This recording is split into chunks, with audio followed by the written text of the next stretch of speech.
tadi itu kita mendapatkan ilmu yang berkah, manfaat, dan kita bisa lebih bisa memahaminya. Berdoa mulai.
Ini bab yang ke berapa tadi? 7. Tata cara perekonomian dalam Islam. Sebelum kita melanjutkan pelajaran, saya akan tanyakan sebentar ya. Untuk pembukaannya kita akan tanya-tanya kalian. Nah, jual beli atau be ya, be dalam apa namanya, dalam fikihnya, dalam apa namanya be. Nah, coba menurut kalian secara bahasa itu jual beli itu artinya apa? Apa?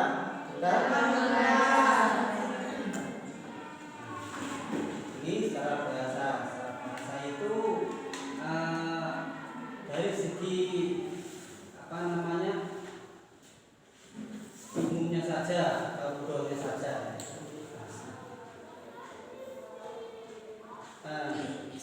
Be' atau jual beli itu berdasarkan Al-Quran. Bunyinya bagaimana?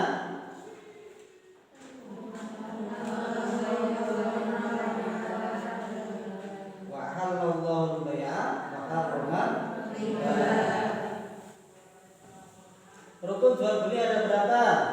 5. Terus syarat penjual dan membeli. Jual beli namanya baik ya, baik.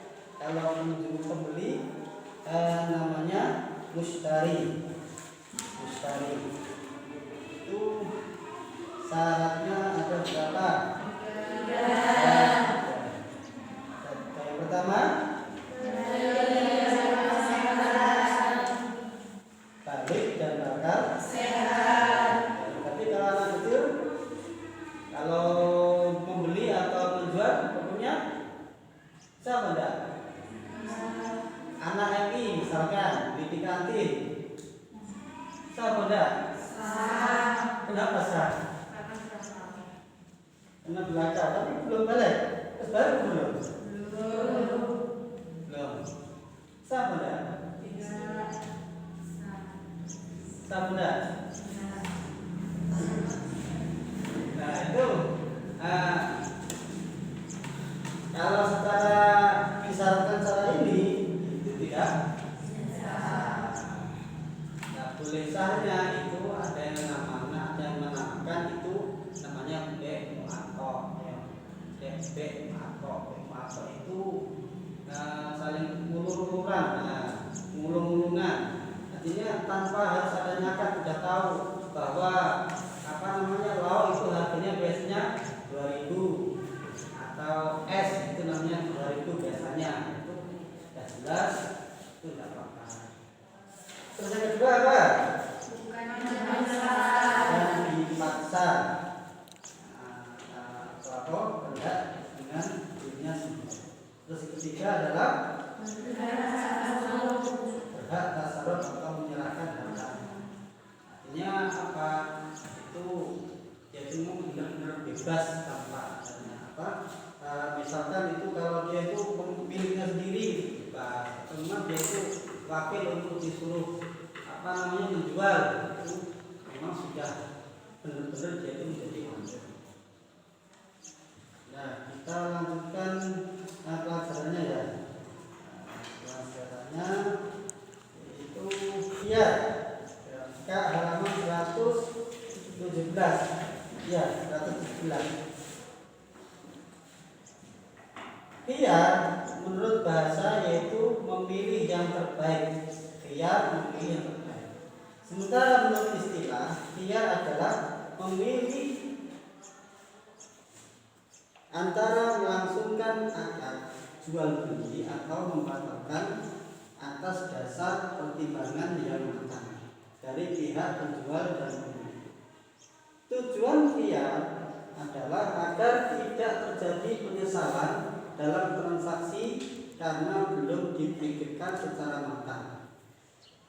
Transaksi yang akan dilakukan ini adalah khiyar. Khiyar itu milih, artinya milih. Misalkan kita kalau mau beli sesuatu, ini kita berhak milih, maksudnya milih.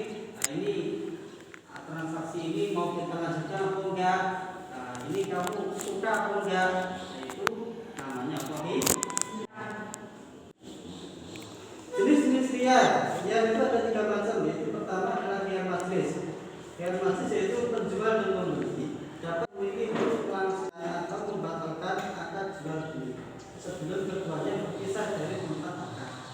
Ini berdasarkan sabda Nabi Abdullah bin Umar bin As, anna Rasulullah sallallahu alaihi wasallam qala al-bai'ani bil khiyar ma lam yatafarraqa illa an takuna safqatan khiyar wa la yahillu lahu an yufarriqa rasuluhu khasyata an yastaqima.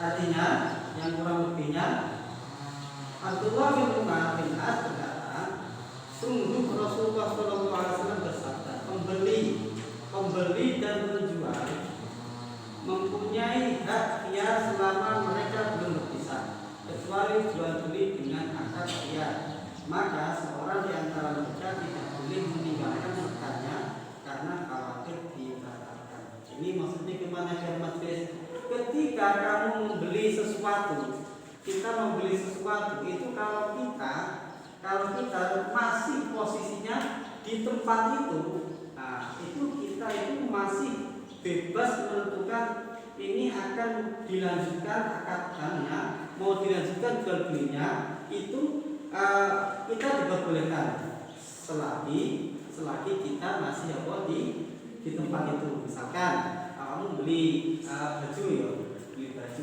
pasar.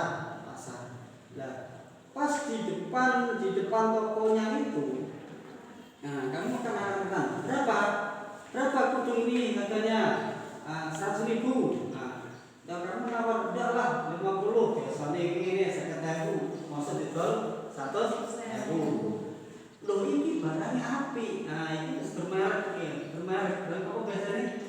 Zura deh. Apa aku orang apa? Apa? Motor. Ada motor. Motor ya? Baten. Ya Baten. Baten ya. Nah itu kamu udah tahu menawar.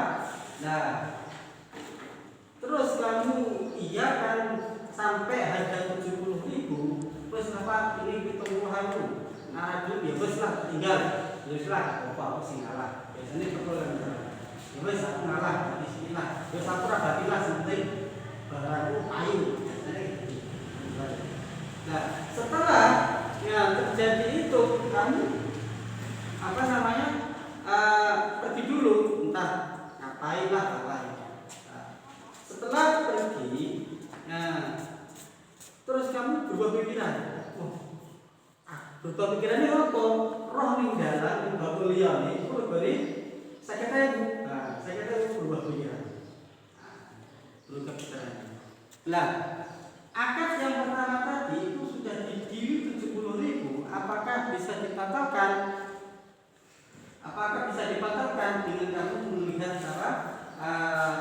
tempat yang lain bahwa harganya lebih murah. Nah, ini ketika sudah sudah keluar dari majelis tempat tadi, itu tidak boleh dirubah lagi, kecuali kalau kita merubah akatan yang ini. Kenapa? Karena ini adalah termasuk yang dikatakan ya majlis. Begitu juga kalau andai kan kamu sebaliknya, kalau kamu hasilnya udah nggak seret, nggak minat, tapi ketika kamu keluar dari tempat itu, kamu pengen balik lagi itu juga tidak boleh, kecuali dengan akad yang baru. Ya. Paham ya? Yang kedua adalah khiyar syarat, yaitu khiyar yang dijadikan syarat ketika akad jual beli. Artinya pembeli atau penjual boleh memilih antara meneruskan atau menurunkan jual belinya selama persyaratan itu belum dibatalkan, setelah mempertimbangkan dalam 2 atau 3 hari. Khiyar syarat berlama 5 hari. Sabda Rasulullah, An Ibnu Umar qala Rasulullah sallallahu alaihi wasallam, "Idza bay'ata faqul la khilafata, tsumma anta bil khiyari fi kulli sil'atin ibta'taha ala salayyan." Rawahul Baihaqi. Yang artinya kurang lebihnya, Ibnu Umar berkata, Rasulullah sallallahu alaihi wasallam bersabda, apabila engkau menjual barang, maka katakanlah tidak ada penipuan, dan engkau boleh melakukan khiyar pada segala barang yang telah engkau beli selama 3 hari pertama. Nah, khiyar syarat ini ada dibilang, bang, barang ini, misalkan kamu membeli baju ya, bang, baju ini kualitasnya terbaik ya, kata sampean, kata kamu itu kualitas terbaik. Tapi nanti kalau selama kedepannya, ini ada barang yang cacat, ini boleh dikembalikan ya. Nah, itu namanya apa ya? Kalau memang ada jadilan persyaratan itu. Yang ketiga adalah khiyar aib, yaitu memilih melangsungkan akad jual beli atau mengurungkannya bila mana terdapat bukti cacat pada benda yang dibeli. Ini ya atau aib ya. Nah, mungkin ada yang ditanyakan? Tanya nggak apa-apa. Tanya.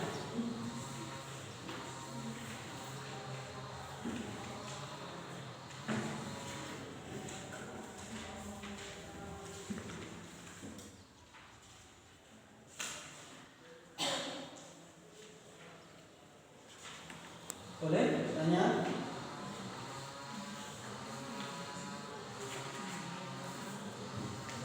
Oh, ini saya ulangi lagi ya, biar syarat tadi.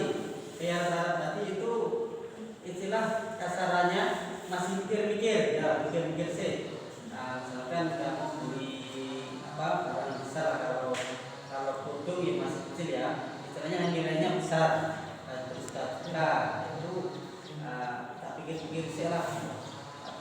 Jadi selama 3 hari ini, kalau memang bagus kita teruskan, kalau tidak ya kita cari. Nah, yang ketiga tadi tidak baik. Ini kalau kalau memang ada perkara atau benda yang cacat, yang dijual tadi itu cacat atau ada app-nya, ini boleh dilakukan. Ya, tanya.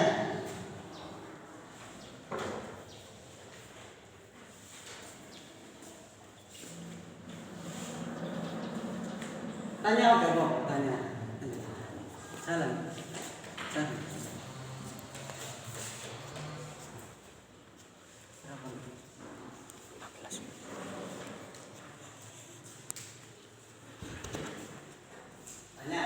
Tanya nanti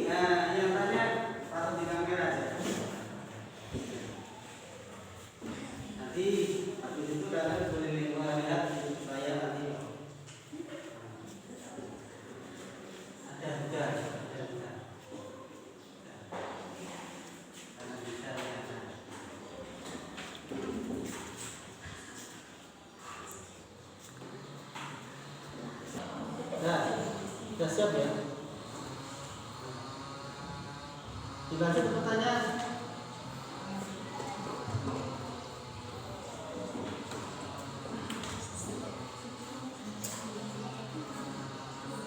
Yang selanjutnya adalah hikmah dan manfaat qiyam.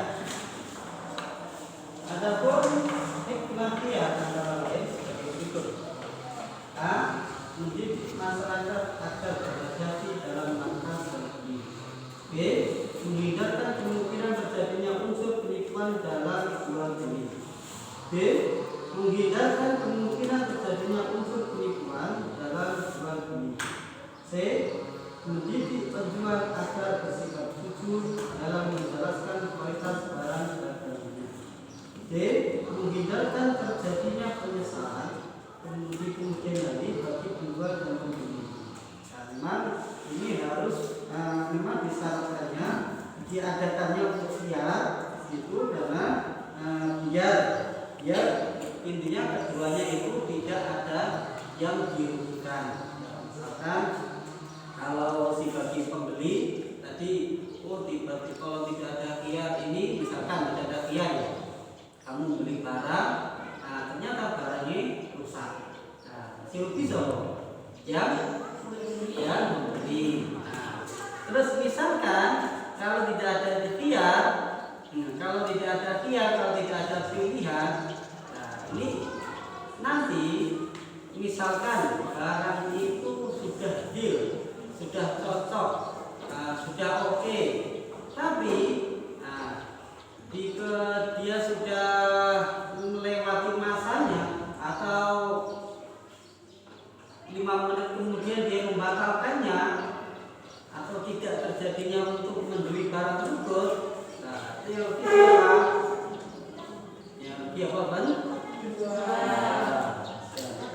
itu diadakan qiyam ini supaya apa? Supaya dari salah satu kedua belah ini tidak ya, itu mungkin bisa dari saya. Ditanyakan, tanya-tanya nggak apa-apa, CPT biasa. Ini kan Pak, di sini ada jual beli yang terlarang, kan itu terbagi menjadi beberapa. Terus kan ada jual beli untuk maksiat itu gimana Pak? Halaman berapa? Halaman 116. Jual beli terlarang dan tidak sah itu ya? Ya, kan itu ada banyak macamnya kan Pak, ada 6. Di sini ada jual beli maksiat. Contohnya gimana? Contohnya? Jual beli untuk maksiat. Jual beli yang nomor berapa? Nomor 4. 4 ya. Jual beli benda najis itu. Enggak Pak, jual beli yang untuk maksiat. Masih nomor? Kan jual beli yang terlarang dan dasar atau kurang syarat dan hukumnya adalah sebagai berikut itu ya. Yang ditanyakan ya? Jual beli untuk maksiat. Oh, ini di atas. Oh, atasnya. Jual beli untuk maksiat. Nah, itu dengan dasar wala ta'awanu 'alal itsmi wal 'udwan. Itu maksudnya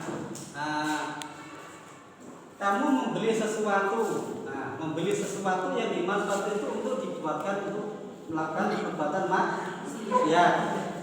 Perbuatan maksiat. Contohnya kalau zaman dulu itu pedang ya. Pedang itu parang itu parang ya. Gunanya apa? Untuk motong-motong ya di ladang ya. Tapi kalau kamu menjual parang dengan niat biar dibeli oleh para preman-preman ya, atau para tukang tawuran, tukang membunuh, lah itu apa? Tidak boleh. Kenapa? Karena itu termasuk membantu untuk kemaksiatan. Contohnya meneh, kowe njaluk pulsa nang ibumu. Njaluk paket. Paket di situ, paket itu internet itu. Ibumu, orang tuamu bisa dosa kalau dengan niat bahwa ibumu memfasilitasi apa namanya untuk perbuatan kamu berbuat maksiat. Misalkan lah itu kenduk, tak tukone paket ben awakmu chattingan karo pacarmu lancar.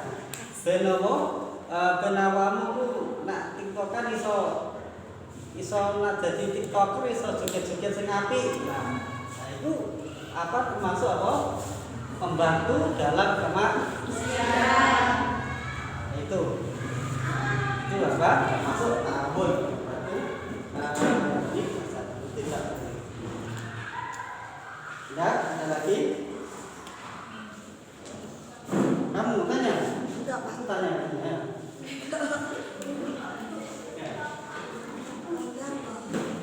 Udah ya. Nah, sekian bahasa kita. Alhamdulillah, sedikit kita bisa mempelajari tentang apa tadi? Ya. Nah, sebelum kita berdoa,